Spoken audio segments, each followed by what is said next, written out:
The first omen was not seen but felt. It came as a tightening in the chest, a sudden silence in the air, a tremor that passed unnoticed by most, but was remembered by the old and the wary. In the sprawl of Hab Block CXLV, a child tugged at her mother's sleeve and whispered that the stars looked smaller tonight. Her mother hushed her, too tired after 14 hours of labor in the manufactorum to entertain such nonsense. Yet even as she spoke, the glow from the heavens seemed dimmer, as if unseen hands had drawn a shroud across them. On the upper decks of the hive, where the air was clearer and the administratum held its offices, reports began trickling in. Vox signals from distant outposts flickered into static. A listening station along the equatorial ridge sent out a frantic burst of warnings before falling silent. The astropaths, pale and trembling, spoke of pressure in the warp, of a psychic silence vast and suffocating, like being plunged into a sea without end. Their warnings were noted, catalogued, filed into parchment stacks for review, because in the imperium, every world bore the weight of countless threats, and bureaucracy moved slower than fear. Down below, in the choking fog of promethium smoke and grease, the workers carried on as they always had. The clang of forges and the drone of engines masked whatever unease lingered in their hearts. The imperial creed told them that vigilance was a virtue, but also that trust in the emperor was all they needed. And so they trusted, even when the winds shifted and the sky grew heavy with a scent none could name. It was a sweetness, cloying and wrong, as though rot had been disguised as perfume. In the barracks of the local Astra Militarum garrison, the officers met with furrowed brows and narrowed eyes. Captain Devoured, a man who had fought orcs on distant worlds and carried the scars of their axes across his ribs, studied the erratic auspex readings with unease. Could be a storm, his adjutant suggested. But storms did not silence entire Vox relays. Storms did not cause psychers to scream in their sleep. He knew something was coming, though he could not yet name it. Far beyond their sight, in the black gulf between suns, the truth was already unfolding.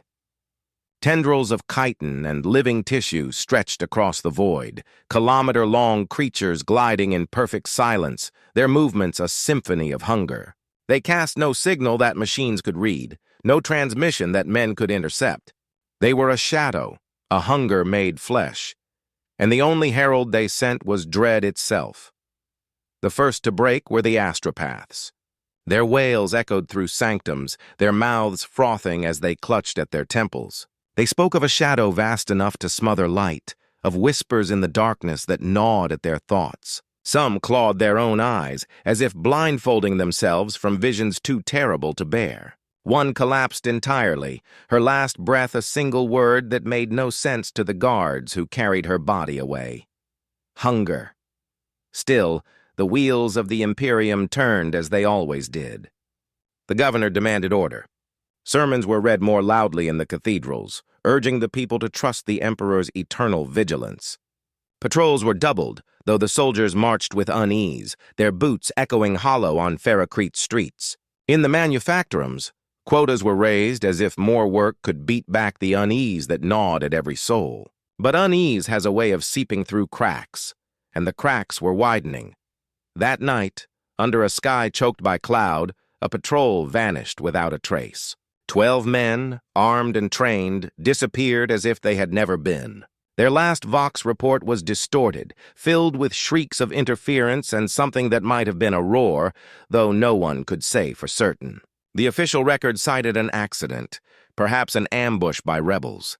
But the whispers in the Hab blocks told a different story, that something was moving in the darkness, something that made men disappear without sound or struggle. For now it was only rumor. For now the people still clung to the rituals that had sustained them for generations. But the shadow was already upon them. The question was no longer if it would strike, but when. The governor's palace stood like a spear of stone and steel above the hive city, its spires catching what little light filtered through the choked skies. Within its walls, men and women draped in robes of office debated in circles, their words growing sharper even as their voices trembled. A scribe read out the latest reports, another outpost silent, Another shipment lost in transit. More astropaths dead or babbling. The governor, Lord Halbrecht, struck his staff against the floor until the echoes drowned the murmurs. "Panic is the enemy," he declared. "Discipline is the emperor's will." Yet even as he spoke, the sweat on his brow betrayed him. He had ruled long enough to know when events had slipped beyond his control. The ecclesiarchy seized upon this moment as they always did. Priests filled the squares, their voices booming with sermons of vigilance, sacrifice, and eternal faith. Some called the unease a test from the god-emperor, a trial of loyalty. Others whispered darker truths, drawing from ancient tomes that spoke of Zeno's hungers drifting between stars. The citizens listened, their faces lit by flickering candles, their hearts torn between hope and terror. It was easier to believe this was merely a trial of faith than to accept that something nameless, something vast, was closing in upon them. Meanwhile, Captain Drevar ordered his men to the outer defenses. Trenches were dug along the barren ridges beyond the city walls. Emplacements were reinforced, and searchlights swept across the darkened plains. The men grumbled, their voices carrying unease that no discipline could erase. They were soldiers of the Astra Militarum, sworn to die in defense of the Imperium, but what they faced was still unknown. Against orcs, they had a face to hate. Against heretics, a creed to despise. Against this, there was only silence, and the silence felt heavier than steel. On the third night, the silence broke.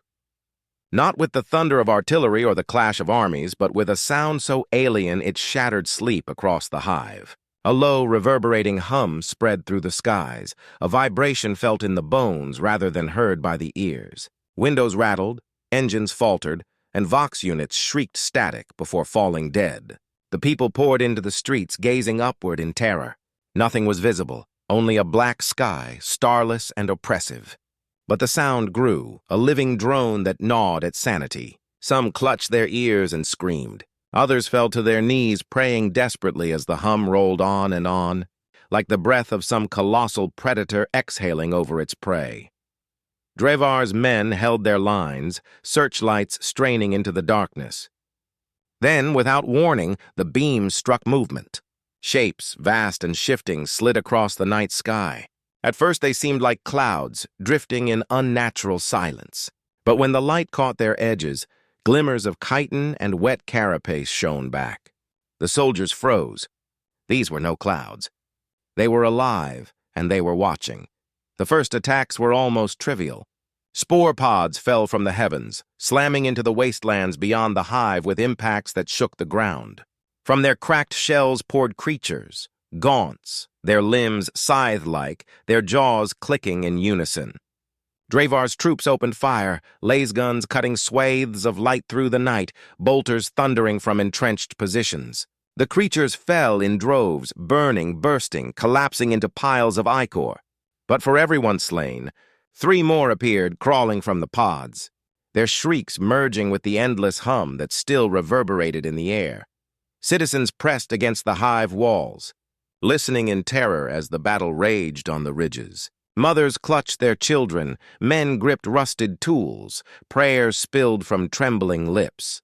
From the spires, priests declared the emperor's light would shield them, but their voices were drowned out by the roars rising from beyond the walls.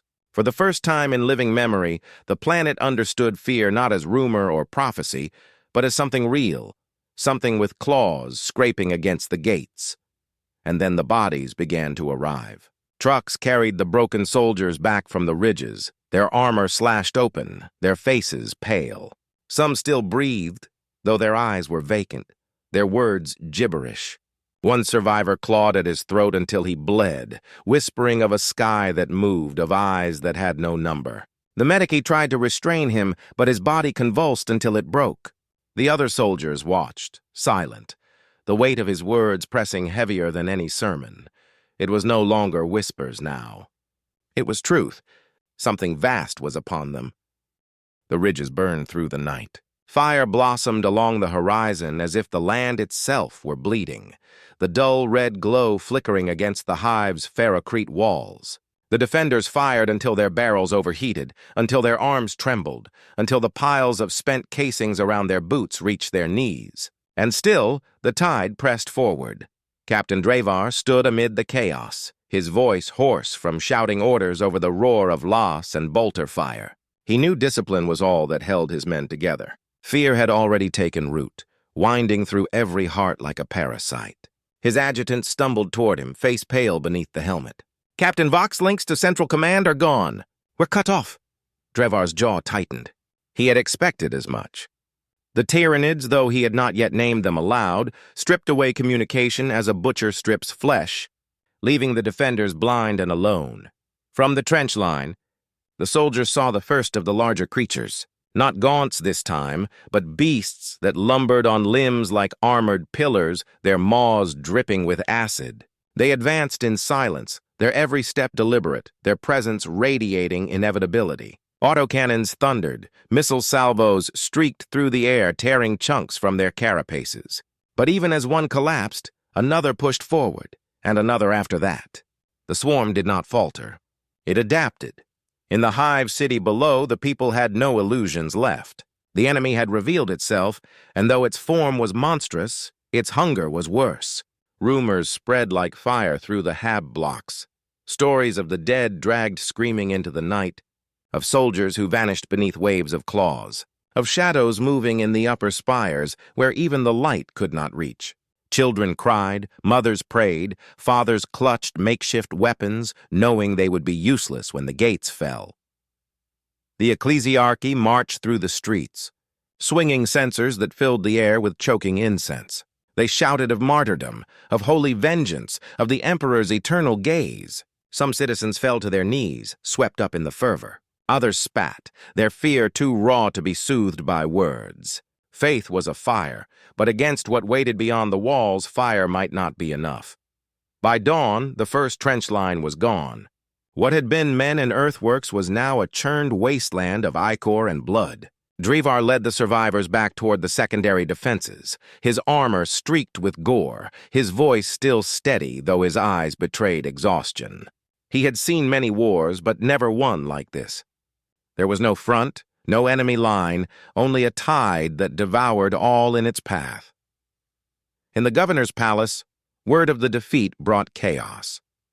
Advisors screamed over one another, demanding reinforcements, demanding orbital strikes, demanding miracles. Lord Halbrecht sat slumped on his throne, his face ashen. He had sent messages to neighboring systems begging for aid. None had answered. Perhaps the shadow in the warp had silenced them all. Perhaps they were simply too far away. He wondered if his pleas would ever leave the planet at all. Night fell again, and the hum returned. Louder now, deeper, as though the very air vibrated with hunger. It rattled bones, cracked glass, and turned the prayers of the faithful into desperate wails. Children whimpered in their mothers' arms. Men stared upward, weapons clutched in hands slick with sweat. Above them, the shadows thickened, vast shapes gliding across the heavens like leviathans circling prey. For the first time, the stars were gone. Captain Devoured stood on the wall, watching. His men beside him shifted uneasily, their eyes fixed on the sky. "They're testing us," he muttered. "Learning." He did not speak the second thought that coiled in his mind, the truth his gut already knew. The testing would not last. Soon the real assault would come, and when it did, no wall would be high enough, no trench deep enough, no prayer loud enough. The shadow had fallen, and it would not lift again. The first full assault came with the rising of a false dawn. The skies glowed not with sunlight, but with fire, as if the heavens themselves had been set alight. The swarm descended in waves, each spore pod burning through the atmosphere like a meteor, its surface blistering and cracking before it shattered against the earth. Entire districts quaked as the ground split beneath the impacts. From the shattered husks poured creatures in numbers so vast, the mind could scarcely comprehend them. Gaunts by the thousands, their talons slicing the air, their shrieks rising as one. The walls of the hive erupted with gunfire. Lass beams lit the darkness like a storm of lightning, bolters barked their thunderous retort, and autocannons stitched the plain with fire. Every weapon of man unleashed its fury, and still the swarm pressed forward. The Gaunts hurled themselves against the Ferrocrete bastions, climbing over the corpses of their own kind, heedless of death, their momentum unbroken by any loss. The stench of burning flesh filled the air, acrid and overwhelming, but still they came, endless and unyielding. Among them, larger shapes emerged. Warriors, towering beasts clad in living armor, their claws like swords, their guns grafted to their very limbs. They moved with terrible coordination, directing the lesser creatures, cutting down defenders with living ammunition that tore through armor like parchment. Where the smaller beasts had been feral hunger, these were purpose-given form, commanders of flesh, conduits of a will too vast to be comprehended. Captain Devoured bellowed orders from the wall, his voice raw against the thunder of battle. "Hold the line! For the Emperor, hold!" His men obeyed, their fear swallowed by the weight of duty. Yet for every beast they felled, a dozen more surged forward. The swarm never faltered. It did not hesitate, did not break. It only consumed. In the lower halves, chaos reigned. Spore pods had struck beyond the walls as well, disgorging their contents into the streets. Gaunts poured into alleyways, their claws raking Ferrocrete, their jaws snapping shut on fleeing prey. Civilians scattered, their screams piercing through the thunder of war. Some clutched rusted tools, striking hopelessly at chitinous hides. Others fled blindly, trampling one another in their desperation to escape. Priests raised the Aquila high, chanting litanies that dissolved into screams as the first of the swarm tore through their ranks. Within the manufactorums, workers barricaded themselves behind machines of steel and fire. They swung hammers, hurled molten slag, anything to fend off the tide. For a moment, they even drove the creatures back, the scent of burning ichor filling the air. But the victory was fleeting. The swarm adapted its next wave, avoiding the choke points, its numbers simply too vast. Soon the great furnaces burned not with industry, but with bodies. Overhead, the sky writhed with new horrors. Living ships, vast and writhing, descended lower, their forms blotting out what little light remained. From their underbellies fell creatures on wings of chitin, their screeches carrying across the battlefield. They swooped down upon the walls, ripping soldiers from their perches, tearing them apart in showers of blood before carrying the remains back into the swarm. Anti-air guns spat fire, bringing some down, but it was like swatting flies amidst a hurricane. Lord Halbrecht watched from the palace spire, his hands trembling as he clutched the railing. He had ordered orbital strikes, but none came. He had sent pleas for aid, but the Vox remained silent. All that answered was the endless hum that shook the very marrow of his bones. Below, his world burned, and he realized the truth too late. They had never stood a chance. Captain Devoured did not allow himself the luxury of despair. He moved along the wall, rallying what men he could, his armor blackened with soot, his face streaked with blood. His soldiers looked to him as their anchor, and so he stood, unyielding even as the swarm pressed closer. But in his heart he knew this was not a battle. It was the first course of a feast. The walls groaned beneath the weight of the onslaught. Ferrocrete cracked as Gaunts hurled themselves against it in an endless tide, their talons screeching across the stone. The defenders fired until their weapons seared their palms, until their ammunition ran dry, and still the swarm climbed, clambering over mounds of their own dead. The night air was thick with smoke and the reek of ichor, a suffocating haze that clung to lungs and choked every breath. Captain Devoured cut down a warrior that had breached the parapet, his power sword cleaving through chitin with a hiss of scorched flesh. Blood sprayed across his armor, sizzling as it hit the vents of his breastplate. He did not pause. Another beast leapt toward him, its talons snapping inches from his head before a sergeant's lasbolt cored through its skull. Devoured nodded once, his gratitude wordless, and moved on. There was no time for thanks, only survival. The swarm shifted. It was not mindless, not a rabble of feral beasts. It was thought-given hunger, intelligence woven through countless bodies. When last fire scythed through the Gaunts in swathes, The next wave split apart, circling, flanking, pressing at weaker points. When heavy bolters hammered into warriors, new creatures emerged, towering brutes with shield-like carapaces that absorbed the fire while the swarm advanced behind them. Each adaptation was swift, seamless, as if the entire horde moved to the pulse of a single heart. In the hab blocks, screams became constant, unbroken by silence. Spore mines drifted lazily through the air, pulsing sacks of bioplasma that burst when struck, bathing alleys in burning acid. Whole families vanished in clouds of smoke and shrieks. Survivors fled deeper into the hive, dragging children, stumbling over rubble, their prayers drowned out by the skittering claws behind them. Priests called for order, but their voices cracked with fear, and many dropped their relics to flee like the rest. The governor's council chamber was chaos. Vox officers screamed into dead channels, their hands trembling as they turned dials to static. Advisors begged for evacuation, though every hangar was already overrun. Lord Halbrecht sat slumped in his throne, his eyes fixed on the floor as if staring into a pit only he could see. The planet's fate had slipped from his grasp, and the weight of 1 billion souls pressed upon him. He could not save them. He could barely save himself. Outside the hive, the swarm pushed closer. Drevar ordered artillery fire, the ground erupting in waves of fire that tore craters through the tide.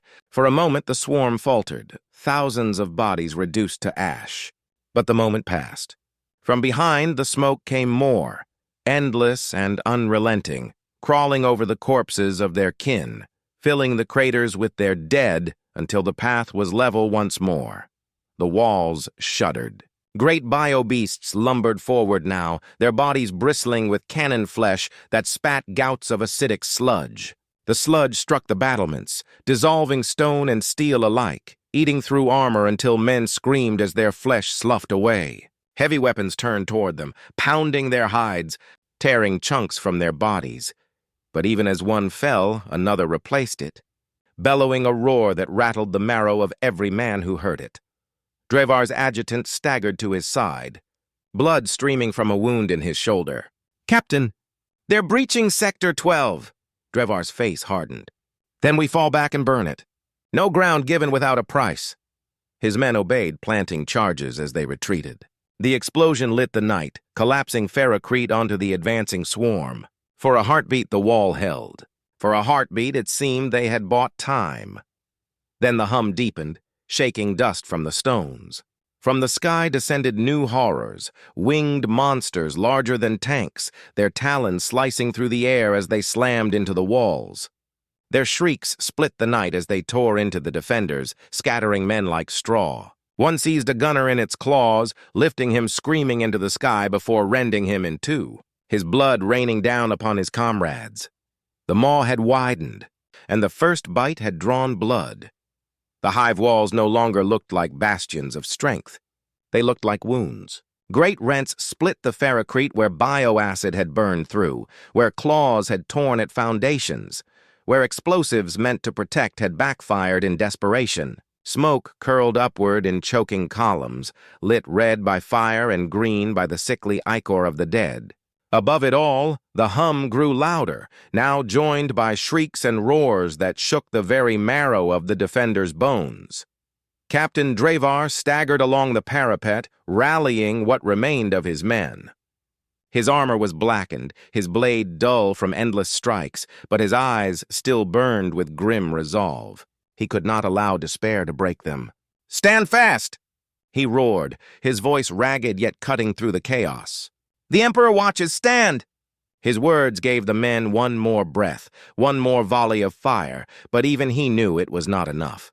The swarm surged through the breaches. Gaunts poured into the hive in an unstoppable torrent, their talons clattering against Ferrocrete as they cut down anything in reach. Civilians screamed as the beasts fell upon them, teeth snapping, claws ripping, entire families vanishing beneath the tide. Soldiers tried to hold choke points, last fire cutting narrow corridors of death. But the swarm simply climbed the walls, crawled the ceilings, found every gap. There was no front line anymore, only slaughter in every street. From above came the next terror. Mycetic spores the size of buildings slammed into the city, cracking open to reveal monstrosities that dwarfed tanks. Carnifexes bellowed their rage, their armored hides deflecting lasfire, their claws shattering hab blocks as easily as parchment. One barreled through a cathedral wall, its roar drowning out the priest's last hymns. The faithful died clutching the aquila, their blood painting the altar as the beast moved on. Lord Halbrecht watched from the palace spire as the city he ruled dissolved into carnage. He had no more orders left to give, no more courage left to feign.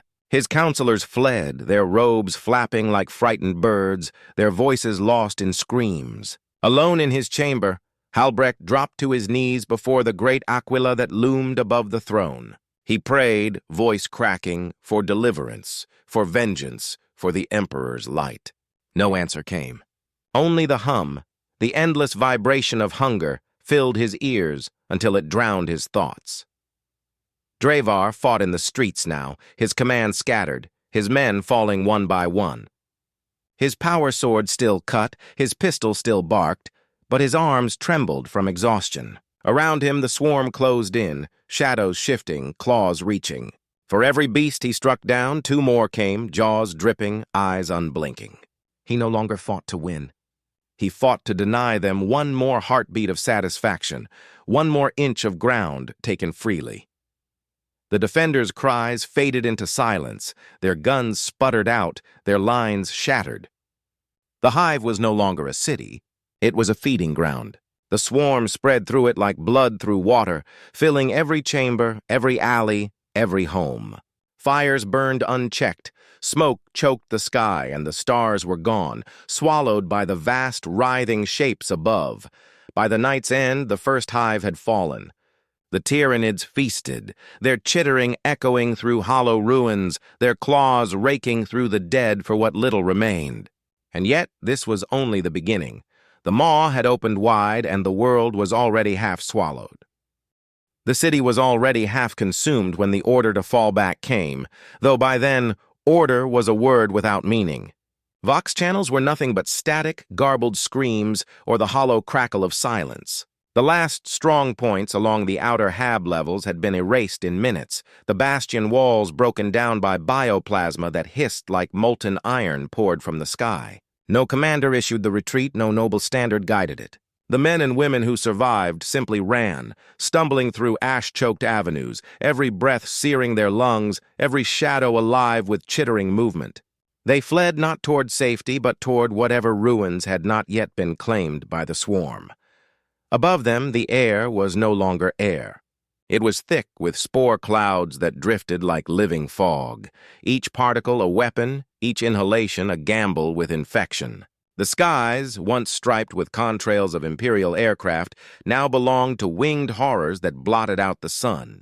They hunted in packs, their shrieks echoing down the shattered streets as they stooped upon fleeing convoys, tearing engines apart with talons, rending flesh with equal ease. Those who had once prayed for reinforcements from orbit now knew none would come.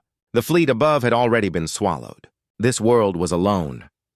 Yet within the ruins, the Astra Militarum fought still, if fighting was what one could call it. Whole regiments had been reduced to scattered bands clinging to manufactorum shells and cathedral husks, their laser guns overheating as they poured volley after volley into creatures that did not slow. They set up barricades of stone and steel, mounting heavy bolters in the mouths of broken windows, drawing lines that would not hold for an hour. The swarm answered every shot with numbers, endless bodies pouring over rubble, climbing one another in a tide of flesh until the gunners' fields of fire were nothing but gnashing maws and slashing claws. Even as one brood fell, another rose behind it, and another still behind that, the sound of their advance a thunderous tide that swallowed all else. In those hours, the defenders learned the futility of victory. They ceased counting the dead, ceased calling for evacuation, ceased believing in rescue. Survival became measured in minutes, in how long a squad could hold a stairwell before the walls split apart under the weight of clawed limbs, in how many rounds a heavy stubber could fire before the teeth of some winged nightmare closed around the loader's throat. It was war stripped bare, reduced to nothing but endurance against an enemy that did not tire, did not break, did not even understand fear. Still, there were flashes of defiance. A Lehman Russ, long abandoned, was found by chance within a cratered depot, its machine spirit coaxed back into reluctant obedience by a weary engine seer. When it roared back to life, its battle cannon spoke with a voice of thunder that shook the ruins and hurled bioforms skyward in sprays of gore. For an hour, that tank carved a path through the enemy, its tracks crushing chitin and bone, its guns roaring as though the Emperor himself rode within. Soldiers rallied to it, voices hoarse with disbelief and fury, surging into counterattack. For a heartbeat of time, the swarm staggered. For a heartbeat, the world seemed theirs again, but only for a heartbeat. The Tyranids adapted, as they always did. Winged beasts dove upon the Russ in droves, their claws piercing its armor, their screeches echoing as they tore open engine housings and nested within the rent steel. Fire consumed it from within, and when the tank finally exploded, the shockwave killed more guardsmen than Xenos. The moment of defiance ended in screams, the brief illusion of hope crushed beneath the weight of reality. The swarm advanced again, as inexorable as the tide, erasing even the memory of that stand. By nightfall, if night could be called anything in skies eternally veiled by ash and spore, the last defenders of the Manufacturum district were encircled. They had no choice but to burn their own barricades to hold back the advancing tide, flames rising like funeral pyres across the skyline. The city became a sea of fire, buildings collapsing in cascades of sparks, the swarm illuminated in their thousands as they pressed closer. The stench was unbearable. Burnt promethium, charred flesh, the sour stink of alien ichor boiling in the heat. And through it all came the sound. Not the screams of men, not the collapse of stone, but the endless, ceaseless chitter of mandibles, a chorus that filled the world. The defenders did not sleep that night. They did not pray for victory. They simply endured, weapons trembling in tired hands, eyes burning from smoke, every soul knowing the dawn would bring only more teeth, more claws, more blood. They had crossed the threshold. This was no longer war. It was survival in its most primitive form, and even that was slipping away with every heartbeat. The flames that had seemed a shield at dusk became a curse by midnight. Promethium burned quick, and when it guttered out, the swarm pressed closer, their chitin blackened but unbroken. The ruined Manufacturum walls, glowing red with heat, cracked apart beneath the pressure of claws. The defenders within were choking, coughing blood into their masks, their eyes swollen from smoke. Still they fired, bolts of last light cutting through the dark, tracer rounds stitching the shadows. Every muzzle flash felt like an act of defiance, though each shot bought them less time than the one before. It was not silence they feared, but the sound between battles, the wet, clicking patience of the swarm. Tyranids did not rest. They stalked the rubble, testing every breach, probing for weakness, scratching endlessly at the walls until stone splintered. Even when driven back by flame or frag, they returned in moments, unfeeling, unbroken, a nightmare tide that learned and adjusted with every repulse. The guardsmen began to whisper that the beasts were listening, that the hive mind itself was leaning close, waiting for them to falter. Some swore they felt it watching through their dreams, their very thoughts gnawed upon by something vast and incomprehensible. None dared speak too loud, as though the words might call it closer. At the cathedral square, the last voxcaster still worked, its signals barely strong enough to reach across districts drowned in static. It carried not commands but voices, pleas for aid, prayers, half-screamed warnings. A sergeant's broken voice repeated the same litany every hour. "Hold fast! In the Emperor's name, hold fast!" Yet no reinforcements came.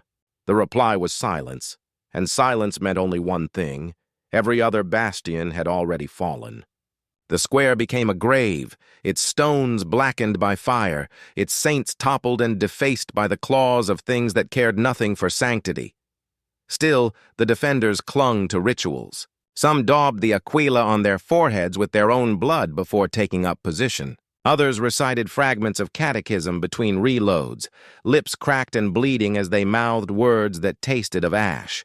The priests, once voices of confidence, now raged with hoarse desperation, their hymns rising above the thunder of bolters only to be cut short by rending claws. Faith was no shield here, but it gave shape to dying.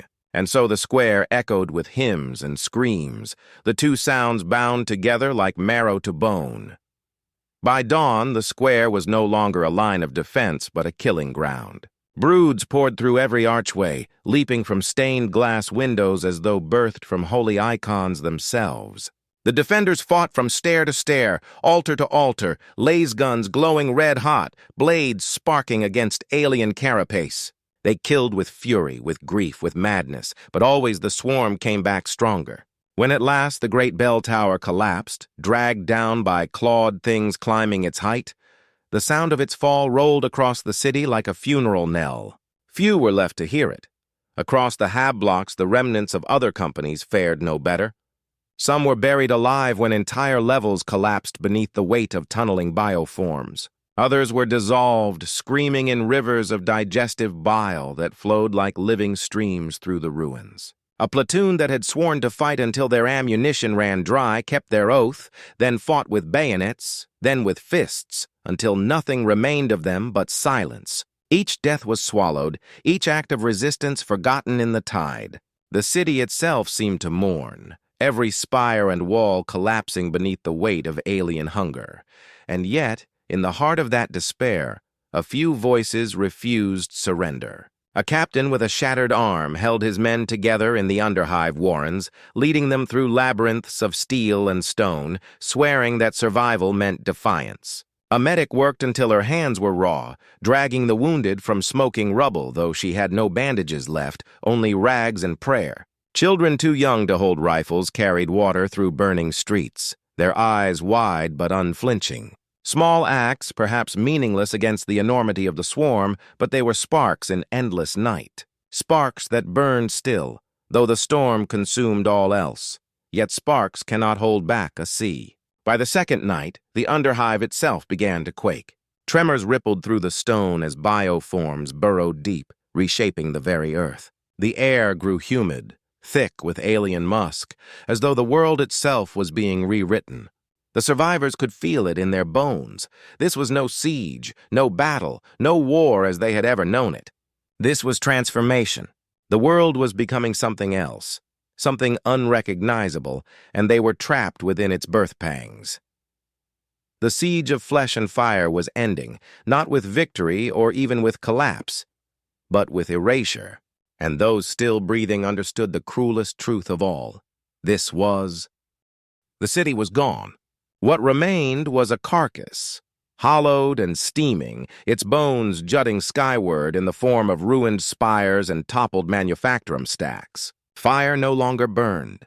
The air was heavy with chemical dampness, the smell of promethium and charred flesh long since replaced by something stranger, cloying and sour, as though the world itself was rotting from within. Where once streets had run with refugees and soldiers, now only the slow ripple of alien forms moved, countless limbs glistening in the dim ash light. They flowed like rivers through the avenues, not rushing, not frantic, but patient, methodical, because the battle was over. What followed was the harvest. The Tyranids were efficient. Nothing was wasted. The fallen dead, human and alien alike, were dragged into vast mounds that pulsed with living heat. Bioforms clustered around them, secreting fluids that melted bone, armor, even stone, until the slurry seeped into chitinous pools at their feet. The earth itself drank it in, veins of alien matter spreading outward like roots through soil, weaving beneath the rubble, reshaping it into nutrient-rich ground for the hive. Where temples once stood, growths erupted like tumors, bulbous sacs swelling with embryonic forms. Each hour the world shifted further from what it had been, as if every memory of mankind was being rewritten in flesh. Those who survived to witness it did so in silence. Hidden in underhive cracks, in sewers clogged with filth and ash, or in vaults sealed by rubble, they watched through slits and fractures as their world was unmade. They dared not cry out. They dared not even breathe too loud.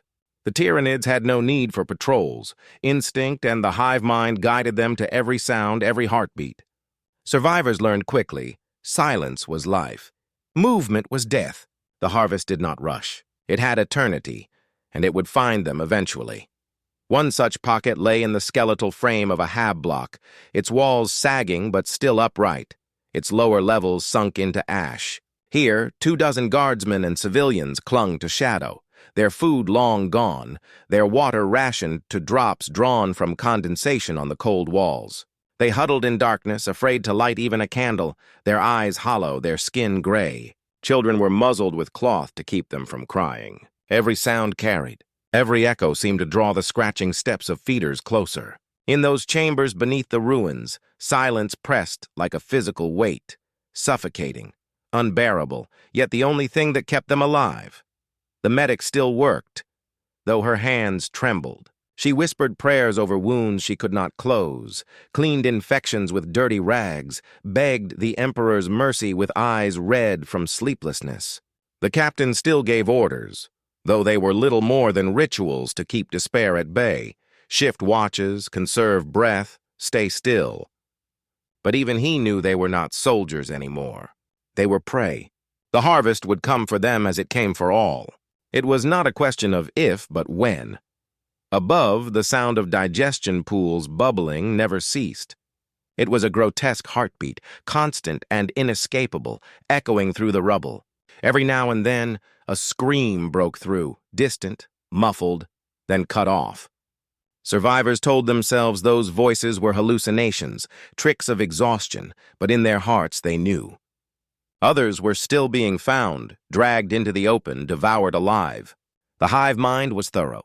It missed nothing, and yet in that suffocating stillness rumors began to grow. Whispers that spread through cracked lips in the dark. That off-world someone had seen the Astronomicon flicker. That the Emperor himself stirred upon his throne, his gaze piercing the veil. That somewhere beyond the storm of claws and teeth, a fleet still fought to reach them. No one believed these rumors in full, yet no one dared silence them either.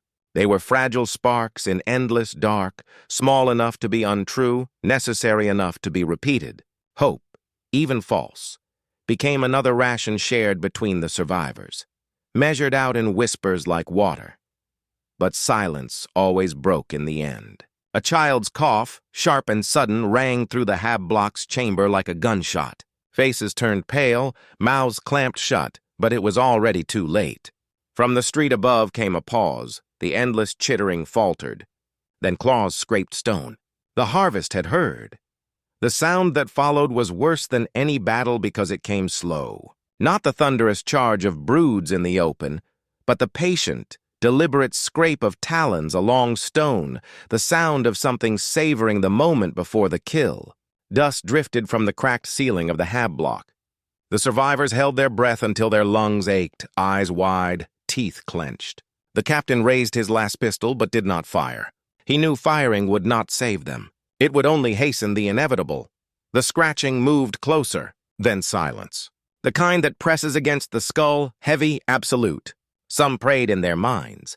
Others bit down on their tongues to keep from whimpering. Then the wall split. A claw punched through the stone, dragging mortar down in a shower of dust. Another claw. Another. The wall peeled like paper, revealing a void of movement behind it. Limbs, mandibles, a glistening carapace slick with slime. The swarm had found them. The first feeder poured through the gap, its eyeless head twitching, mandibles snapping, tongue flicking for scent. The captain fired then, his last pistol flashing once, twice, until the creature's skull burst in a shower of ichor. Its death shriek filled the chamber, reverberating like the cry of some vast bird. The scream carried, and the swarm answered. The ruin above shook as more claws tore downward, stone splitting, beams snapping. Shadows writhed on the walls, hundreds of them, a torrent pressing in. The guardsmen opened fire, las bolts painting the dark with crimson light. Civilians screamed. The medic dragged the children to the back wall, pressing them flat against the stone as sparks rained down. The survivors fought like animals, shoving, biting, stabbing with bayonets when rifles overheated. Each second they bought was a miracle. Each second was blood. But miracles do not last. One by one the survivors fell, dragged screaming into the swarm. The captain fought until a claw the size of his torso punched through his chest. The medic swung a scalpel at a beast's eye before its jaws closed around her arm, tearing her from the children she tried to shield. The chamber filled with blood and chitin, the air thick with stench and terror. In minutes, the hiding place was no more. The silence they had clung to broke into cacophony, and then into nothing. Only a handful slipped away, crawling through a maintenance shaft half hidden by debris. They moved on hands and knees, their backs scraping rusted pipes, their breath ragged, their hearts deafening in the close dark.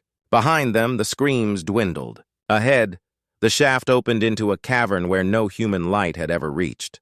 They did not know if it was safety. They only knew it was not death yet, and so they crept onward, deeper into the bones of their world. The air grew humid, heavy with alien musk. The walls pulsed faintly beneath their hands, as if veins beat inside the stone. Glow sacks lined the cavern, their light sickly green, revealing spires of chitin rising from the earth. Here the Tyranids were not just consuming, they were building. The survivors stared in horror as they realized they were inside a growing hive, its chambers stretching farther than their eyes could follow, every surface alive with growth. Pools bubbled with liquefied flesh. Egg sacs swayed gently, each one cradling a shadow that twitched and shifted within. They should have turned back, but there was nowhere to go. The world above was gone, the tunnels behind were death, and so they went forward, step by trembling step, into the very womb of the swarm. They did not speak. They did not dare. Yet within each mind the same thought pulsed like a curse. If this was the harvest, then the world itself was already lost. And somewhere deep within that living labyrinth, as they pressed on with hollow eyes, a sound began to echo. Not claws, not screeches. A hum. Rhythmic, resonant. A vibration that seemed to rise from the marrow of the world, carrying not sound but meaning. The survivors froze, their skin crawling, because though no words were spoken, they understood. The hive mind had felt them. It was aware.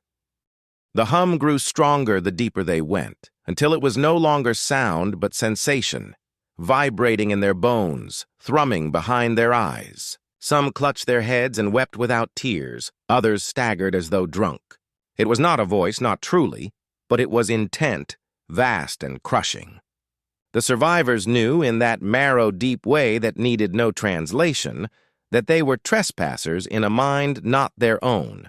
The hive had noticed them, and the hive was curious. The tunnels widened into a cathedral of flesh. Its ceiling arched like ribs, its walls slick with mucus sheen, and at its center pulsed a monolith of living matter, a node that beat with a rhythm too steady to be natural. Tendrils spread from it in every direction, vanishing into walls, feeding light and life into the hive around them. It was beautiful in its horror, magnificent in its blasphemy. One survivor fell to his knees, muttering that he beheld the heart of a god. Another gagged, bile rising in her throat. They should have fled. Instead, they watched, entranced and terrified, as forms moved within the walls, shadows suspended in translucent membranes, half-formed, twitching, hungry even before birth. Some resembled creatures they had fought above, others were new, unfamiliar, stranger still. The hive was inventing, adapting, even here in silence. Every corpse, every drop of blood spilled in the city above was being rewritten into a new shape, a new predator. The realization hit them like a blade. They were not only losing their world, they were becoming part of the swarm itself. The captain's oath still lingered in the memory of the few who lived, his vow that survival meant defiance. One of them, a young guardsman with eyes like burned glass, raised his rifle at the pulsing node. His hands shook, but his aim did not waver. He whispered a prayer, not for victory but for witness, for proof that mankind had not gone gentle into this night. He fired. The bolt struck, and the node convulsed. The hum became a scream, not in sound but in thought, a shattering wave that drove them to the ground, clutching their skulls. The walls quivered, membranes burst, half-born creatures spilled forth in shrieking torrents. The hive's patience broke. The survivors ran. They fled through tunnels that seemed to shift around them, alive and malicious, guiding them deeper instead of outward. Every step was agony, every breath thick with spores that scoured their lungs. Behind them came the skitter of claws, hundreds, thousands, a sound that filled the world. They stumbled, crawled, clawed their way forward through slime and shadow, knowing the hive mind was laughing without laughter, playing with them like prey too small to matter. But even prey has teeth. In a cavern choked with sacks of alien growth, one survivor lit his last grenade. His voice was raw as he shouted the Emperor's name, hurling the charge into the sacks before the swarm closed upon him. The explosion tore through the hive's belly, fire ripping sacks apart, ichor boiling in the heat. For a moment, the endless tunnels howled with pain. For a moment, the survivors saw the swarm falter. They knew it was meaningless. A wound no larger than a scratch on a beast the size of eternity. But in that wound was defiance, and in that defiance was dignity. They fled on, battered, coughing, broken, but alive. Alive long enough to carry memory, long enough to carry warning. At last, they reached a breach where the hive's roots met the open sky. The world above was unrecognizable, an ocean of alien growth stretching to the horizon, towers of chitin swaying like forests, the air thick with spores that blotted out the stars. Of cities nothing remained, of hope less still. Yet as they stood upon that threshold, staring into the vastness of what their world had become, one thought burned in them brighter than despair. If they could endure one more night, if one of them could find a vox strong enough to reach beyond the storm, then perhaps their deaths would mean something. Perhaps the galaxy would hear the last echo of their world, before it vanished into the swarm's eternal hunger. The breach became their altar of choice, a jagged wound torn open between the hive's chitinous growth and the husk of a manufactorum wall. From it, the survivors could see everything their world had become. The horizon writhed.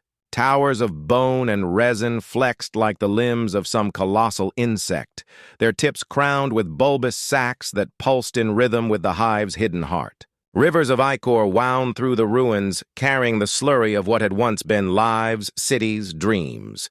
The air itself shimmered, thick with spore dust that glowed faintly, bathing everything in sickly luminescence. They stood at the edge of it all, ragged, coughing, hollow-eyed. No longer soldiers. Barely even human, yet still alive. That in itself felt like rebellion. The youngest of them, a boy barely old enough to shave, held a Vox unit scavenged from the ruins of a fallen officer. Its casing was split, its power flickering, but he carried it like a relic, whispering over its dead channels each night. He spoke names of the fallen, prayers, fragments of what they had seen. At first, his voice was met with nothing but static. Then one night, the static shifted. A crackle, brief, uncertain, but real. Someone somewhere had heard. The others gathered around him like pilgrims at shrine. Their voices joined his, hoarse and trembling, sending their grief and fury into the void.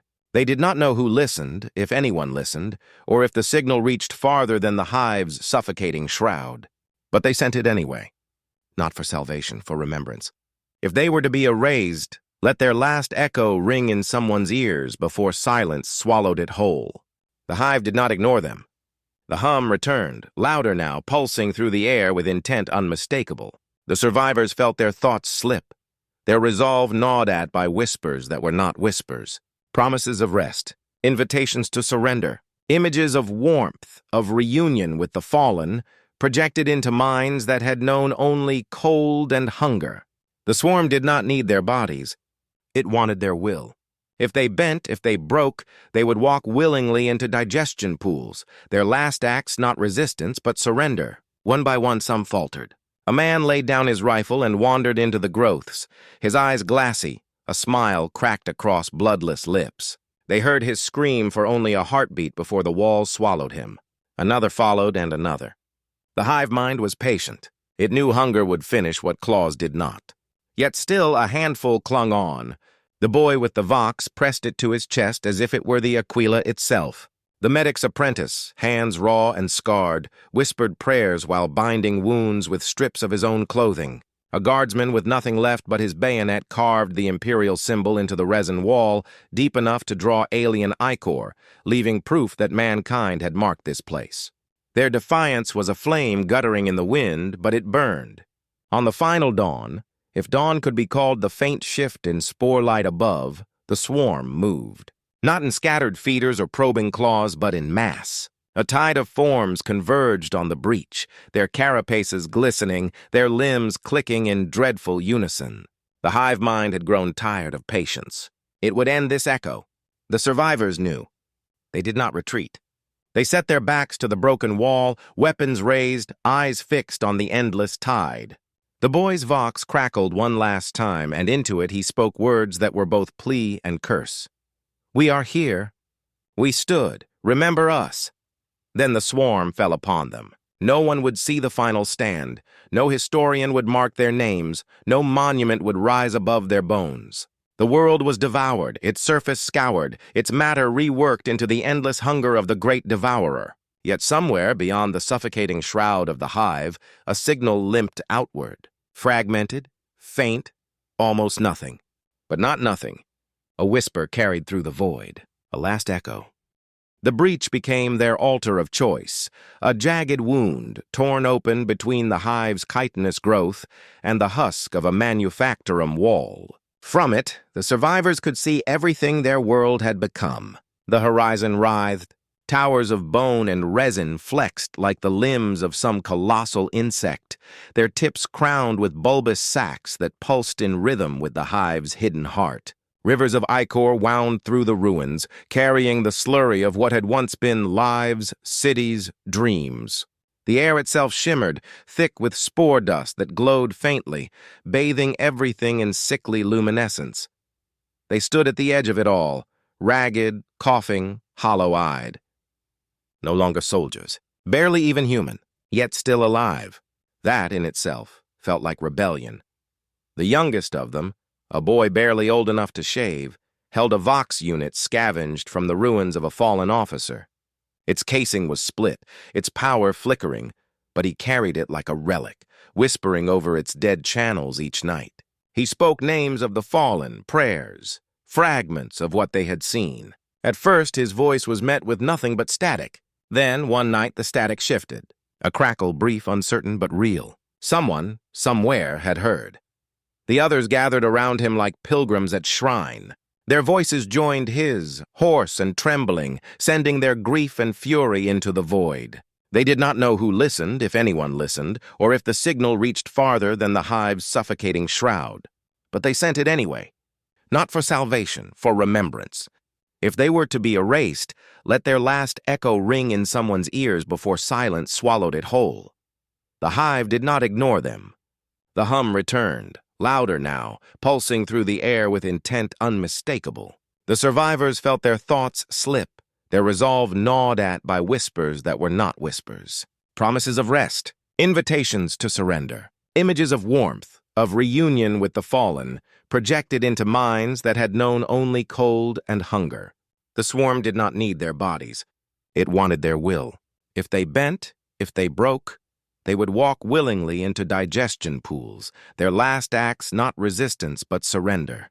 One by one, some faltered. A man laid down his rifle and wandered into the growths, his eyes glassy. A smile cracked across bloodless lips. They heard his scream for only a heartbeat before the walls swallowed him. Another followed and another. The hive mind was patient. It knew hunger would finish what claws did not, yet still a handful clung on. The boy with the Vox pressed it to his chest as if it were the Aquila itself. The medic's apprentice, hands raw and scarred, whispered prayers while binding wounds with strips of his own clothing. A guardsman with nothing left but his bayonet carved the imperial symbol into the resin wall, deep enough to draw alien ichor, leaving proof that mankind had marked this place. Their defiance was a flame guttering in the wind, but it burned. On the final dawn, if dawn could be called the faint shift in spore light above, the swarm moved. Not in scattered feeders or probing claws, but in mass. A tide of forms converged on the breach, their carapaces glistening, their limbs clicking in dreadful unison. The hive mind had grown tired of patience. It would end this echo. The survivors knew. They did not retreat. They set their backs to the broken wall, weapons raised, eyes fixed on the endless tide. The boy's Vox crackled one last time, and into it he spoke words that were both plea and curse. We are here. We stood. Remember us. Then the swarm fell upon them. No one would see the final stand. No historian would mark their names. No monument would rise above their bones. The world was devoured, its surface scoured, its matter reworked into the endless hunger of the great devourer. Yet somewhere, beyond the suffocating shroud of the hive, a signal limped outward. Fragmented, faint, almost nothing. But not nothing. A whisper carried through the void. A last echo, and in the galaxy's vast silence, even whispers can endure.